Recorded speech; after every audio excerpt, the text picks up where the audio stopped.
नमस्कार बच्चों, मेरा नाम है राहुल और आप देख रहे हैं वैसे बेसिक क्लास कार पत्रक 65, हिंदी में 65, 9, 12, 20, 2020 हिंदी समय रसखान पुनरावृत्ति। आपको पता है ना, पुनरावृत्ति चल रही है तो कितना मजा आता है। तो आज मैं बताता हूँ चोर चोर चोर बचाए शोर। ठीक है, तो पुराने बच्चे समझ रहे हो ना, पुराने बच्चों बातें समझ रहे हो ना, बिल्कुल सही। तो जो रसखान हमारा शुरू हुआ था, अगर मैं आपको दिखाऊं तो वर्कशीट 17 से शुरू हो चुकी थी पुनरावृत्ति में। वर्कशीट 17 से पिछली बारी 12/8 समझ रहे हो कब पढ़े थे आपने। तो फिर 20 आपकी रसखान जी की ही थी। ठीक है, फिर आपकी जो इसके 23 थी वो भी रसखान जी की ही थी 26/8। तो अगर इसको माइनस करूं 12, ठीक है, अगर इसे आप 9 ही मान लेते हैं, ठीक है, 9 ही मान ले, सेम टू सेम मान लो, 8, 9, 10, 11, 12, 8, 4, 12, मतलब 2 महीने हो चुके हैं इस चीज को पढ़े हुए और मुझे वर्कशीट बनाते बनाते पता नहीं चला बच्चों। क्या आप लोगों को पता चला? और बाकी चीज हम बताते हैं। ये देखिए, इन्होंने वर्कशीट सेम टू सेम दी है, ठीक है, और क्वेश्चन कुछ हद तक सेम दी है, कुछ उसमें भी इंटरेस्टिंग फैक्ट है। इन्होंने इनकी फोटो इधर और इसकी ये जो इन्होंने जो लिखा वो इधर कर दिया। ठीक है, ये देखो सेम चीज है, फोटो इधर से और लिखवाई इधर कर दी और ये आपकी नई वर्कशीट बन के तैयार हो गई। ठीक है, इतना तो यार, इतना डीओई वाली कर रहे हैं, कम थोड़ी ना यार। ठीक है, और इंटरेस्टिंग फैक्ट देखो दूसरा नीचे मैं बताना चाहता हूँ, क्वेश्चन भी सेम कुछ हद तक।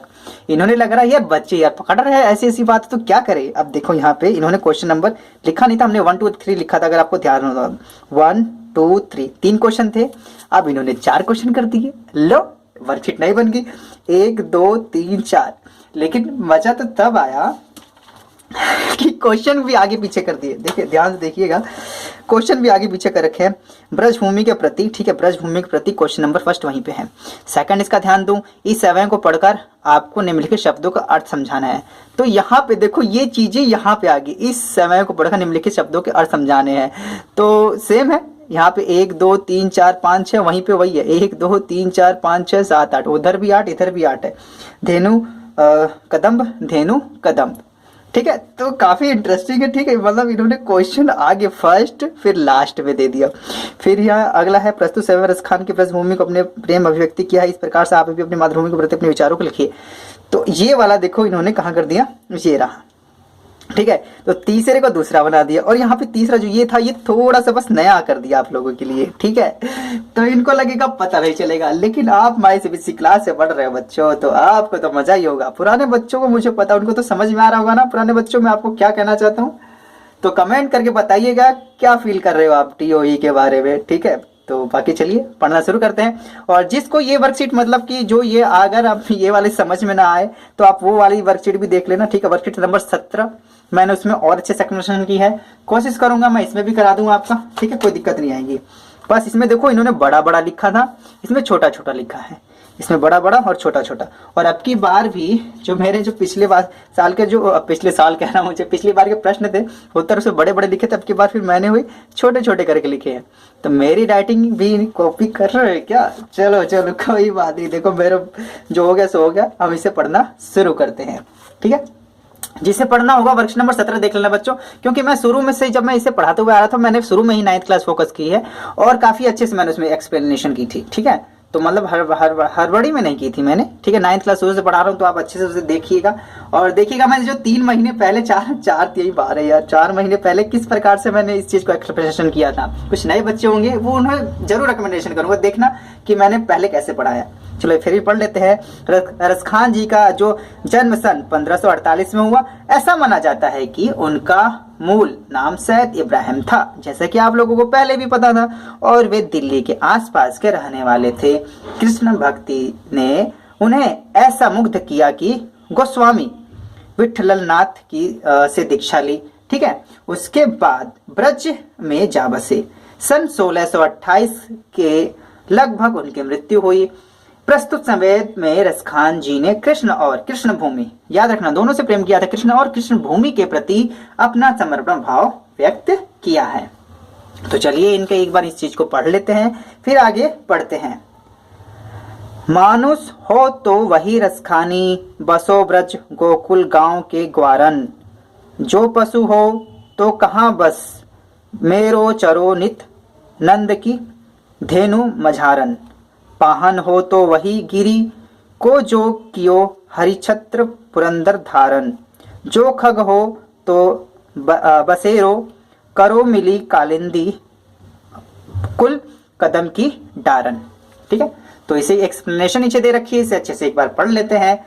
प्रस्तुत पद में रस खान जी ईश्वर से प्रार्थना करते हैं कि यदि अगले जन्म में मुझे मनुष्य जीवन मिलता है, याद रखना ये मुस्लिम थे और इन्होंने एक हिंदू देवी देवता की पूजा कर रहे थे, क्योंकि वो कृष्ण की भक्ति से इतने आहत, मतलब कितने उनके प्रति इनका प्रेम हो गया था कृष्ण के प्रति कि इन्होंने कृष्ण की भक्ति करनी शुरू कर दी और कहते हैं अगले जन्म में मुझे कृष्ण भूमि पर ही जन्म मिले, मनुष्य मिलता है तो ब्रज गोकुल गांव के ग्वाले के रूप में मेरा जन्म हो, और यही यदि मेरा जन्म पशु जीवन में होता है, देख लो मनुष्य में हो चाहे पशु में हो चाहे पक्षी में हो, तो हे ईश्वर आपसे विनती करता हूँ कि मुझे जन्म नंद की गांव के बीच गायों, ठीक है, जो गायें चराने वाली होती हैं, के बीच देना, अर्थात मुझे नंद की गायों के साथ चरने का मौका मिल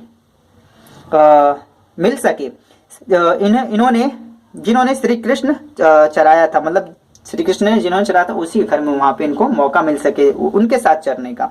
और अगर आप मुझे पत्थर बनाते हैं, देखो पत्थर भी बनने को जब बन जाते हैं, इतना प्रेम है इनका, तो मुझे उसी गोवर्धन पर्वत का पत्थर बनाना जिसे श्री कृष्ण ने अपनी अंगुली पर उठाया था, और इंद्रदेव की बारिश से गोकुल वासियों को बचाकर घमंड तोड़ा था। याद रखना इंद्रदेव जब देखो तब हमेशा 3-5 करते रहते हैं, किसी न किसी से इनका लड़ाई झगड़ा चलता ही रहता है। किसका? इंद्रदेव का। कोई ना कोई इनको हमला करता रहे, त्राही माम करते रहते हैं, और इन पे अंदर काफी घमंड है। तो इनका घमंड श्री कृष्ण ने तोड़ दिया था जब इन्होंने छोटी उंगली पर गोवर्धन पर्वत को उठाकर पूरे गोकुल को बचाया था। बाद में इंद्र ने आके इनसे क्षमा मांगी, बात की बात है। अंत में कवि कहते हैं कि अगर मेरा जन्म पक्षी के रूप में हो तो मेरा बसेरा यमुना नदी के किनारे कदम के पेड़ पर करना, जिसके नीचे श्री कृष्ण बांसुरी बजाते थे। ठीक है, देखो इतना इनका प्रेम है कृष्ण और कृष्ण भूमि के प्रति कि ये मतलब किसी भी जन्म में हो वो वहीं ब्रज में ही रहना चाहते हैं। तो चलिए क्वेश्चन आंसर फटाक से कर लेते हैं, बेसब्री से इंतजार होगा। ब्रज के प्रति कवि का प्रेम किन किन रूपों में अभिव्यक्त हुआ है, लिखिए। ठीक है, तो क्वेश्चन भाई साहब आ जाइए। तो मैंने इस प्रकार से लिखा है, ब्रज के प्रति कवि का प्रेम अनेक रूपों में अभिव्यक्त हुआ है। कवि ब्रज की भूमि से गहरा प्रेम रखते हैं और चाहते हैं कि इस जन्म में नहीं बल्कि अगले जन्म में भी वह ब्रज में ही रहें। उनका अगला जन्म ब्रज भूमि पर हो, चाहे वह अगले जन्म में ग्वाले बने, चाहे पशु बने, चाहे पक्षी बने या पत्थर बने, चाहे किसी भी जन्म में होता है वो ब्रज भूमि में ही रहना चाहते हैं। ठीक है, अगला है क्वेश्चन नंबर 2। प्रस्तुत समय में रस खान जी ने ब्रज भूमि के प्रति अपना प्रेम अभिव्यक्त किया है। इसी प्रकार आप अपने देश के प्रति अपने विचारों को लिखिए। ठीक है, तो मैंने यहाँ पे अपने विचारों को लिखा है इस प्रकार से। ठीक है, क्वेश्चन नंबर 2, प्रश्न दूसरे का उत्तर। भारत मेरी मातृभूमि है। यहाँ के अधिकांश लोग गांव में रहते हैं। भारत संतों का देश है। कबीरदास और गुरु नानक की भूमि है। भारत यहाँ पे थोड़ा सा एरर कर दिया था ना। भारत एक बहुत बड़ा देश है।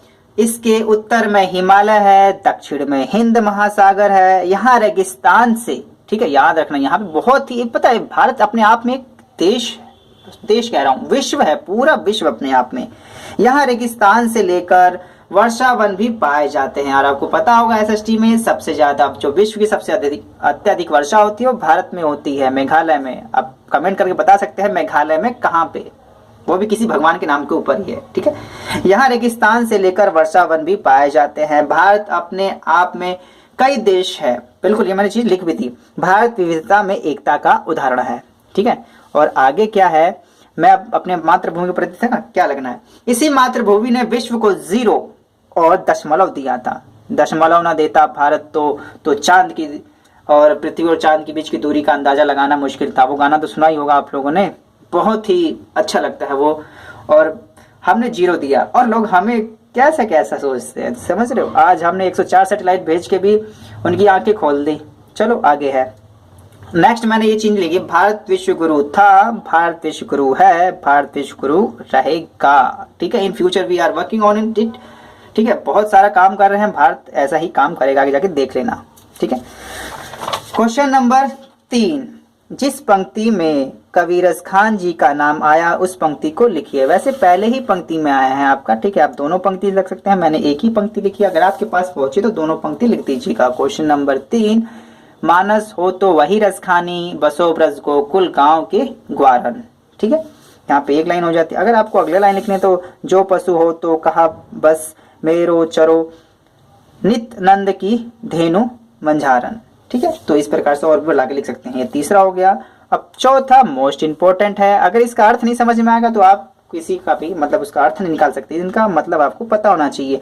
इस समय को पढ़कर आपको निम्नलिखित शब्दों के क्या अर्थ समझ में आए, उन अर्थों को लिखिए। तो उन अर्थों को काफी अच्छे से लिख दिया है मैंने। प्रश्न नंबर 4, और प्रश्न नंबर 4 का उत्तर आपको इस प्रकार से मिल जाएगा। ठीक है, यहाँ पे पाशु पाहन सॉरी पाशु पाहन, पाशु मतलब पशु होता है, पाहन मतलब पत्थर, मानुष मतलब तो मनुष्य आप सब जानते हैं, खग मतलब पक्षी। वैसे संस्कृत में खग को पक्षी ही बोलते हैं और पक्षी ही। ठीक, ग्वारन ग्वाले के मध्य में। ठीक है, कालिंदी यमुना को कहा गया है कालिंदी। धेनु, और वैसे भी आपका पर्यायवाची में याद रखना, कालिंदी यमुना को भी कहा जाता है।